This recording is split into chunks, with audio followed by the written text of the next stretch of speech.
ভাই, আমার মোবাইলের ক্যামেরাও ভালো না, মোবাইলও ভালো না, ঠিক আছে? ভিডিও করতে চাই না, তারপরেও মনে করেন গতকালকে একটা ভিডিও করছিলাম।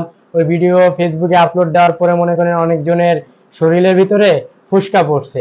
ফুসকা পড়বো না কেন ভাই? এমনিতেই তো অনেক গরম পড়ছে বাইরে, বুঝছেন? 34-35 ডিগ্রি তাপমাত্রা, এই জন্য সবাই শরীরে ফুসকা পড়ছে আমার এক ভিডিওতে, বুঝছেন? অনেক কথা শোনা লাগতেছে। যাই হোক, আলাপ টালাপ বাদ দিয়ে ভাই এবার আমরা একটু রিয়েল আলাপে আসি, ঠিক আছে?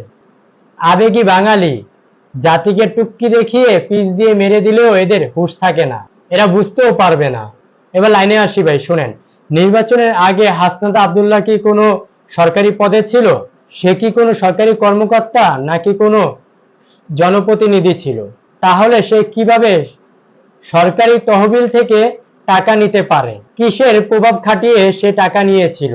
মাথা খাটান, উত্তর পেয়ে যাবেন।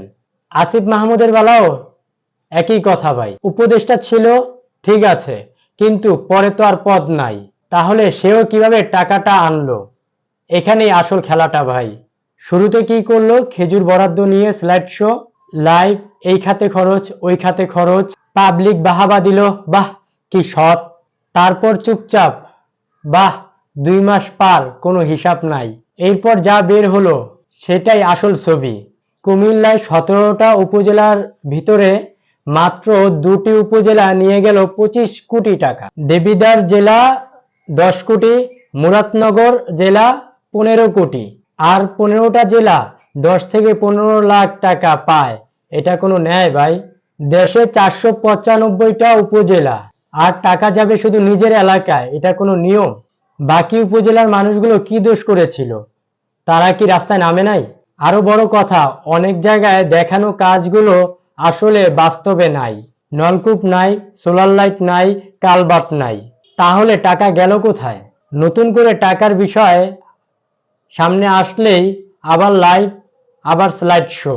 কিন্তু একটা কথা পরিষ্কার করে দেওয়া উচিত, এই হিসাব নতুন কিছু নয়। উপজেলা পরিষদের কাছে এই হিসাব আগে থেকেই থাকে।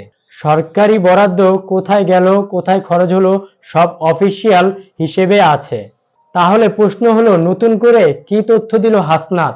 পাবলিককে নতুন করে কি জানালো? একই হিসেব নতুন করে পড়ে শোনানো কি স্বচ্ছতা, নাকি মানুষকে বোকা বানানোর চেষ্টা? আর একটি গুরুত্বপূর্ণ প্রশ্ন হলো, এই প্রজেক্টের ঠিকাদারগুলো কারা ঠিক করেছে? লোকালভাবে শোনা যাচ্ছে এই সিলেকশনগুলো তারাই নিজেরাই ঠিক করেছে। মানে সরাসরি হাতে টাকা না নিলেও কমিশনের রাস্তা ঠিকই খোলা রাখছে। সোজা কথা বলবো, হিসাব দেন কোন আইনে এই বরাদ্দ আনলেন? কেন শুধু নিজের এলাকায়? এই প্রশ্নগুলোর উত্তর এখনো কেউ দেয়নি। এই প্রশ্নের উত্তর কিন্তু দিতে হবেই।